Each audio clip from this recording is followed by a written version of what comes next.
நேயர்கள் அனைவருக்கும் எனது இனிய வணக்கம். நான் உங்கள் டிஜே சுந்தரபாண்டி, சிவகாசியிலிருந்து. நேயர்களே, தற்போது நம்ம பார்க்க போகிற விஷயம் என்ன அப்படிங்கும்போது 2025ஆம் ஆண்டு ஜூலை மாத பலன்களை பற்றி பார்க்க போகிறோம். இந்த மாத பலன்கள் என்றாலே கோச்சார கிரகங்கள் எந்தெந்த ராசியில் அமர்ந்திருக்கிறார்களோ அந்த ராசியின் அடிப்படையில் உங்களுடைய ராசிக்கான பொது பலன் தான் இப்போ பார்க்க போகிற இந்த மாத பலன். அதாவது மாதம் அப்படின்னாலே இந்த மாத கோள்களாக கருதப்படுகின்ற சூரிய பகவானை தான் ஃபஸ்ட்டு எடுத்துக்கிறோம். சூரிய பகவான் உங்களுடைய ராசிக்கு எந்த இடத்தில் அமர்ந்திருக்கிறார்களோ அதன் அடிப்படையில் உங்களுடைய எதிர்கால சம்பந்தப்பட்ட அந்த மாதத்தில் நடக்கின்ற விஷயங்களை நம்ம கணக்கிடுறோம் அப்படிங்கிறது நிதர்சனமான உண்மை. ஸோ அப்படி பார்க்கும்பொழுது இந்த மாதத்தில் கிரகங்கள் எந்தெந்த நிலையில் இருக்கிறாங்க, உங்களுடைய வாழ்க்கையில் என்னென்ன விஷயங்கள்லாம் நடக்க போகுது என்பதை பற்றி நம்ம பார்க்க போகிறோம். வாங்க வீடியோக்குள்ளே போகலாம். ஸோ அதுக்கு முன்னாடி ஒரு விஷயம் சொல்கிறேன். பொதுவாகவே ஒரு வீடியோ போடுறோம்னா உங்களுக்கு உங்களுடைய ராசியில் என்னென்ன விஷயங்கள்லாம் நடக்க போகுதுன்னு சொல்லி ஃபில்ட்ரு பண்ணி கோச்சார கிரகங்களை வச்சு நம்ம உங்களுக்கு பலன் கொடுக்குறோம். ஸோ இதை நீங்கள் ஃபுல் வீடியோவும் பாருங்கள். பார்த்துட்டு உங்களுடைய மேலான கருத்துக்களை கட்டாயமாக பதிவிடுங்க. ஸோ அதே போல் ஜோதிடம் சார்ந்த விஷயங்கள் நம்மளுடைய யூடியூப் சேனலில் நிறையா போட்டுக்கிருக்கோம். உங்களுடைய நண்பர்களுக்கு, உங்களுடைய உறவினர்களுக்கு தயவுசெய்து ஃபார்வர்ட் பண்ணுங்கள். அதே போல் பார்த்திங்கன்னா இன்னொரு விஷயம், நம்மளுடைய யூடியூப் சேனலை சப்ஸ்கிரைப் பண்ணாதவங்க சப்ஸ்கிரைப் பண்ணிக்கோங்க. ஏன்னா வீடியோ போட்டோடனே உங்களுக்கு உடனே லிங்க் உங்களுக்கு சப்ஸ்கிரைப் பண்ணோடனே உங்களுக்கு நோட்டிஃபிகேஷன் வரும், நீங்கள் வீடியோ பார்க்கலாம். ஓகேவா? மேலான ஆதரவு கொடுத்துக்கிருக்கீங்க, இன்னும் நீங்கள் ஆதரவு கொடுக்கணுங்கிறக்காண்டி தான் ஸோ என்னுடைய வேண்டுகோளை வச்சுருக்கேன். இப்போ நம்மளுடைய ராசிக்கான பலன்களை பார்க்கலாம் வாங்க. கன்னி ராசி நேயர்களுக்கு 2025ஆம் ஆண்டு ஜூலை மாதம் கோச்சார கிரகங்கள் கொடுக்கின்ற மாற்றங்கள் என்ன? கன்னி ராசியில் எந்த கிரகமும் இல்லைங்க. சூப்பருங்க, தெளிவாக இருக்கீங்க. நீங்களாக இருக்க போகிறீங்க. இவ்வளோ நாட்களாக கேது பகவான் அமர்ந்து உங்களுடைய வாழ்க்கையில் நிறைய மன அழுத்தத்தை கொடுத்துட்டாரு. அதாவது கன்னி ராசிக்காரங்க பார்த்திங்கன்னா பொதுவாகவே நீங்கள் எப்படின்னா பல நபர்களுக்கு புத்திமதி சொல்லிக்கிட்டே இருப்பீங்க. ஆனால் உங்களோட புத்தியை கடன் கொடுத்துட்டு நீங்கள் உட்காந்து யோசிச்சுருப்பீங்க. என்ன பண்ணலாம், நம்ம எப்படி பண்ணலாம், எப்படி சமாளிக்கலாம் அப்படின்னு யோசிச்சுக்கிட்டே இருப்பீங்க. ஸோ அப்போ மொதல் விஷயம் என்னென்னா, இந்த புத்திமதி சொல்வதை நிப்பாட்டுங்க. யாருக்குமே ஐடியா கொடுக்குறத நீங்கள் நிப்பாட்டிட்டீங்கன்னா உங்களுடைய என்ன சொல்லுவோன்னா அத்தனை விதமான செயல்பாடும் வைப்ரேஷனாக நிற்கும். முன்னாடி காலங்களில் பார்த்திங்கன்னா ஒரு விஷயம், இந்த சித்தர்கள் ஞானிகள் எல்லாமே அதிகமாக பேச மாட்டாங்களாம். ஏன் பேச மாட்டாங்கன்னா, அவங்கள பொறுத்தளவு அந்த மௌனம் அப்படிங்கிறது அவங்களுடைய ஆளுமை சக்தியை அதிகப்படுத்துமா. அதே மாதிரி தான் நம்மளுடைய மிதுன ராசிக்கு சொல்வது என்னென்னா, மிதுன ராசிக்கும் கன்னி ராசிக்கும் இது கரெக்டாக பொருந்தும். ஏன்னா 2 ராசிக்கு அதிபதியே புதன் பகவான் தானே. ஸோ அப்போ கன்னி ராசிக்கு மெயினாக எடுக்கக்கூடிய விஷயங்களில் உங்களுடைய புத்தி ஆற்றலை வெளிப்படையாக யாரிடமும் சொல்லாதீங்க. யாருக்கும் அவங்களுடைய வாழ்க்கையில் சேஞ்சஸ் ஏற்படுத்தணுங்கிறக்காண்டி நீங்கள் முயற்சி எடுத்து அவங்களுக்காக ஃபுல் பிளானை போட்டுட்டு உங்கள் பிளானை தோற்றுறாதீங்க. இதெல்லாம் நீங்கள் கடைப்பிடிக்க வேண்டிய விஷயம். கரெக்டாக கடைப்பிடிச்சிங்கன்னா வெற்றி உண்டு. இந்த மாதம் உங்களுக்கு அப்படியே ஃபுல் பிளாங்க் அப்படிங்கிற மாதிரி எடுக்கிற விஷயங்களில் எந்த தடையுமே இல்லாத நீங்கள் உங்களுடைய நோக்கத்துக்கான முயற்சியில் வெற்றி பெறுவதற்கான அற்புதமான மாதம். உங்களுடைய ராசிக்கு கரெக்டாக 6ஆம் இடத்துல ராகு, உங்களுடைய ராசிக்கு 7ஆம் இடத்துல சனி பகவான், உங்களுடைய ராசிக்கு 9ஆம் இடத்துல சுக்கிர பகவான் இந்த மாதம் இறுதி வரையும், அப்புறம் தான் 10ஆம் இடத்துக்கு வராரு. அதே போல் உங்களுடைய ராசிக்கு 10ஆம் இடத்துல சூரிய பகவான், குரு பகவான் துவக்கத்தில், சூரிய பகவான் உங்களுடைய ராசிக்கு 11ஆம் இடத்துக்கு கிட்டத்தட்ட பார்த்திங்கன்னா 17ஆம் தேதிக்கு அப்புறம் உள்ளே வந்துடுறாரு. உங்களுடைய ராசியின் அதிபதியே 11ஆம் இடத்துல உட்காந்துருக்காரு. 12ஆம் இடத்துல செவ்வாய் கேது. இந்த செவ்வாய் கேது ராகு இந்த விஷயம் சனி 7ஆம் இடத்துல இருக்குது தான் சின்னதாக அழுத்தம். அதை தாண்டி மற்ற கிரகங்கள் உங்களுடைய வாழ்க்கையில் நிறைய அற்புதமான விஷயங்களை செய்ய போகிறாங்க. இந்த மாதம் உங்களுடைய பொருளாதார விஷயங்களில் ஒரு முன்னேற்றம் ஏற்படும்.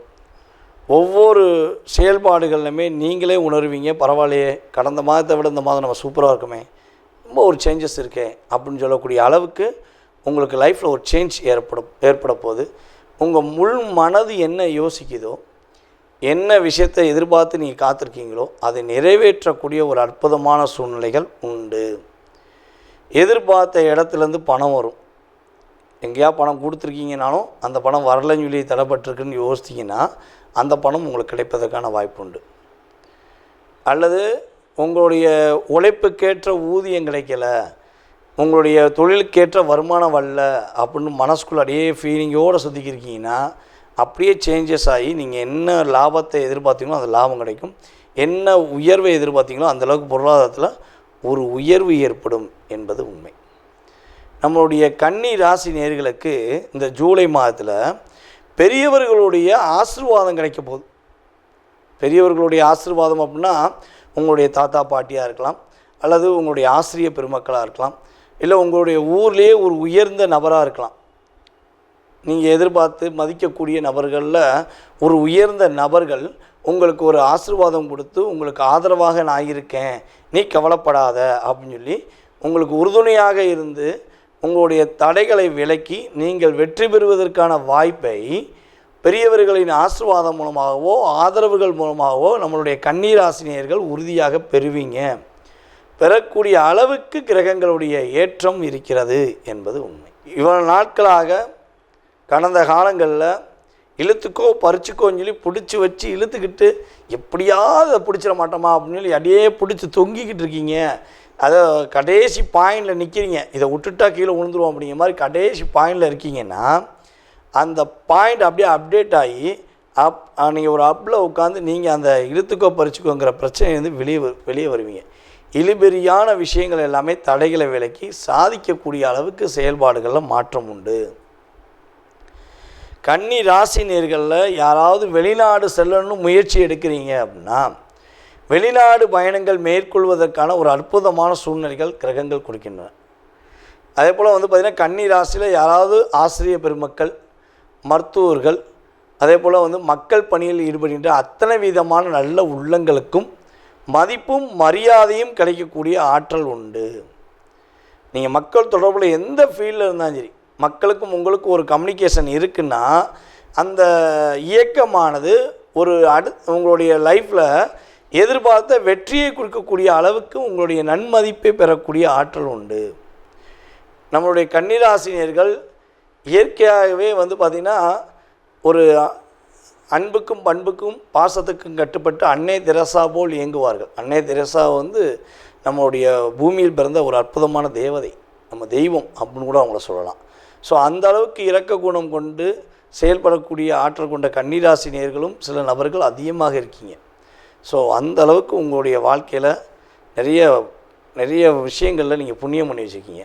அந்த புண்ணியத்துக்கு ஏற்றவாறு உங்களுடைய கிரக நிலைகளில் ஒரு மாற்றம் ஏற்படுது, உங்களோட லைஃப்பில் ஒரு சேஞ்சஸ் ஏற்படுது அப்படிங்கிறத நம்ம ரியலாக சொல்ல முடியும். ஏன்னா உங்களுடைய இயக்கமானது இயங்கக்கூடிய அளவுக்கு வெற்றியை கொடுக்கக்கூடிய அளவுக்கு கோச்சார கிரகங்கள் வாய்ப்பளிக்கின்றன. நம்மளுடைய கன்னி ராசி மாணவ செல்வங்கள் படிப்பில் கொஞ்சம் அதிகமாக கவனம் செலுத்துங்க. நீங்கள் எந்த அளவுக்கு உங்கள் டயத்தை அதிகமாக செலவழிக்கிறீங்களோ, படிப்பில் அதிகமாக நீங்கள் முழு மனதோடு செலவழிக்கிறீங்களோ அந்த அளவுக்கு ஒரு முதன்மையான மாணவன் என்று பேர் புகழும் வாங்குவதற்கான ஆற்றல் உண்டு. ஏன்னா ராசியின் அதிபதி 11 உட்காந்துருக்காரு. நீங்கள் அப்படியே ஒரு ஃபுல் இன்வால்மெண்ட்டோடு படித்தீங்கன்னா முதன்மையான மாணவன் என்று பேர் வாங்கக்கூடிய அளவுக்கு மாற்றம் உண்டு. கன்னி ராசினியர்களில் அரசாங்க வேலைக்கு முயற்சி எடுப்பவர்களுக்கு இந்த மாதம் ஆரம்பத்திலிருந்து துவக்கம் வரை உறுதியாக வெற்றி உண்டு. அரசாங்க வேலை பெறுவதற்கான வாய்ப்புகள் உண்டு. கோச்சார கிரகங்கள் உங்களுக்கு ரொம்ப சாதகமாக இருக்குது. ஒரே விஷயந்தான், ராசிக்கு 3ஆம் இடத்த அதிபதி என்று கருதுகின்ற செவ்வாய், உங்களுடைய ராசிக்கு 8ஆம் இடத்த அதிபதி என்று கருதுகின்ற செவ்வாய் பகவான் உங்களுடைய ராசிக்கு 12ஆம் இடத்துல கேதுவுடன் சேர்ந்து அமர்ந்திருப்பதனால முடிஞ்சளவு நள்ளிரவில் வாகனங்கள் ஓட்டுவது, அதாவது நைட் நேரத்தில் ஏதாவது ட்ராவல் சம்மந்தப்பட்ட விஷயங்களை செயல்படுத்தும் போது கொஞ்சம் நிதானமாக செயல்படுத்துங்க. அதிகமாக முதலீடு பண்ணால் லாபம் வரும்னு சொல்லி ஆசையை தூண்டினா தயவுசெய்து தலையிட்டுறாதீங்க. A to Z நல்லா தெரிஞ்சுக்கிட்டு உங்களுடைய மனம் என்ன சொல்கிறதோ அதன்படி நீங்கள் நடந்தீங்கன்னா வெற்றி உண்டு, மகிழ்ச்சி உண்டு, எல்லா விஷயங்களும் ஏற்றம் உண்டு. நேர்களே, தற்போது நீங்கள் பார்த்த விஷயங்கள் உங்களுடைய ராசிக்கான பொது பலன்களே. இது உங்களுடைய வாழ்க்கையில் 20% உங்களுடைய வாழ்க்கையில் மாற்றத்தையும் ஏற்றத்தையும் கொடுக்கக்கூடிய விஷயமாக இருக்கும். ஸோ இதை தாண்டி உங்களுடைய மனசில் நிறைய கேள்விகள் இருக்கலாம்.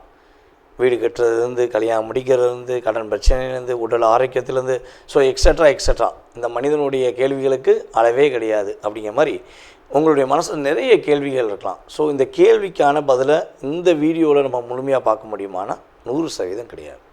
ஏன்னா இது பொது பலன். இப்போ ஒரு ராசி எடுத்துக்கிட்டோம்னா அந்த ராசியில் 1 கோடி பேர் இருக்காங்கன்னா 1 கோடி பேருக்குமே இது பெரிய விஷயமாகுமானா கிடையாது. ஓகேவா? ஸோ அப்போ உங்களுடைய சுய ஜாதகம், உங்களுடைய லக்னம், உங்களுடைய கிரக அமைப்பு ரீதியாக உங்களுடைய நட்சத்திரம், உங்களுடைய ராசியின் அடிப்படையில், அதே போல் உங்களுடைய தசா புத்தி அடிப்படையில் இப்போ உங்களுக்கு என்ன தசா நடக்குது, என்ன புத்தி நடக்குது, ஸோ கடந்த காலங்களில் உங்களுக்கு என்னென்ன நடந்திருக்கும், எதிர்காலத்தில் என்ன நடக்க போகுது அப்படிங்கிறத மிக துல்லியமாக தெரிஞ்சுக்கணும்னு நீங்கள் விருப்பப்பட்டால் கீழே உள்ள நம்பருக்கு நீங்கள் என்ன பண்ணுங்கன்னா மேக்ஸிமம் வாட்ஸ்அப்பில் எஸ்எம்எஸ் போட்டு விடுங்க. அதில் எஸ்எம்எஸ் போடும்போது தாங்கள் எந்த ஊர்லேருந்து பேசுகிறீங்க, அதேபோல் எந்த நாட்டிலேருந்து ஜாதகம் பார்க்கணுன்னு விருப்பப்படுறீங்க அப்படிங்கிறத தயவுசெய்து இன்ஃபார்ம் பண்ணுங்கள். ஏன்னா நமக்கு வெளிநாட்டிலலாம் நிறைய கால்ஸ் வருது, எல்லா ஊர்லேருந்துமே, எல்லா கண்ட்ரிலேருந்து வருது, கனடாலேருந்து, சிங்கப்பூர்லேருந்து, மலேசியாவிலேருந்து, ஸோ ஆஸ்திரேலியாவில் கூட நமக்கு நிறைய பேர் நம்மகிட்ட ஜாதகம் பார்த்துக்கிட்டு இருக்காங்க. அப்போ டைம் வேரியேஷன் ஆகும். இந்தியாவுக்கும் அந்த நாடுகளுக்கும் உள்ள நம்ம மற்ற நாடுகளுக்குள்ள டைம் வேரியேஷன் வித்தியாசமாக இருக்கும். ஸோ அப்போ நீங்கள் எந்த நாட்டிலேருந்து பேசுகிறீங்க அப்படிங்கிறீங்களோ அதுக்கு தக்கன உங்களுக்கு அப்பாயின்மெண்ட் டைம் கொடுக்கப்படும்.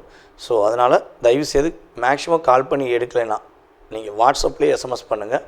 உங்களுக்கான கால நேரத்தை அப்பாயின்மெண்ட் டைம் பிடிச்சி உங்களுக்கு ஜாதகம் சம்மந்தப்பட்ட அத்தனை விதமான கேள்விகளுக்கும் பதிலளிக்க நான் காத்திருக்கிறேன். மேலும் உங்களுடைய மேலான ஆதரவை கொடுத்த எங்களுடைய ரசிக பெருமக்களுக்கும் அன்பு நேயர்கள் உங்களுக்கும் என்னுடைய பணிவான நன்றியை கூறி விடைபெறுகிறேன். நன்றி, வணக்கம்.